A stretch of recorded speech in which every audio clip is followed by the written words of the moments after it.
ಕುಣಿವ ಕುಂತಳದ. ಇಲ್ಲಿ ಕವಿ ಒಬ್ಬ ಯೋಗಿಯಾಗಿ ಕಾಣಿಸ್ತಾನೆ. ಯಾಕಂದರೆ ಇಲ್ಲಿ ಕುಂತಳ ಅಂದರೆ ಮುಂಗುರುಳು.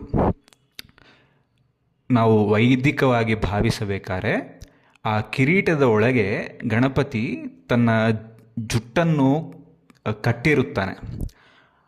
ಆ ಜುಟ್ಟನ್ನು ಕಟ್ಟುವಾಗ ಆ ಜುಟ್ಟಿಗೆ ಸಿಗದ ಕೆಲವು ಮುಂಗುರುಳು ಕಿರೀಟದ ಆಚೆಗೆ ಕಾಣಿಸುತ್ತಿರುತ್ತಿವೆ.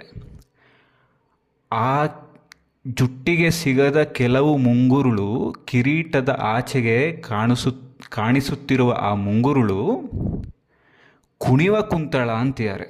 ಅಂದರೆ ಒಂದು ತಂಪಾದ ಗಾಳಿಗೆ ಆ ಮುಂಗುರುಳು ಸೊಬಗಾಗಿ ಅಲುಗಾಡುತ್ತಿವೆಯಂತೆ.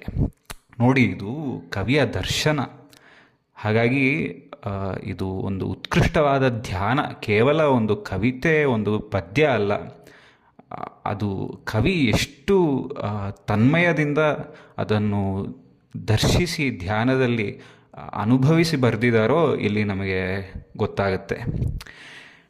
ಹಾಗಾಗಿ ಕುಣಿವ ಕುಂತಳದ ಅಷ್ಟು ಸೊಬಗಾದ ಮುಂಗುರುಳಿನಿಂದ ಆ ಕುಣಿವ ಮುಂಗುರುಳು, ಆ ಗಾಳಿಗೆ ಅಲುಗಾಡುತ್ತಿರುವ ಮುಂಗುರುಳುಗಳಿಂದ ಅಂದವಾಗಿ ಕಾಣಿಸುತ್ತಿರುವ ಗಣಪತಿ ಕರಿನಿಭಾಕೃತಿ ಎನಿಪ ವದನದ.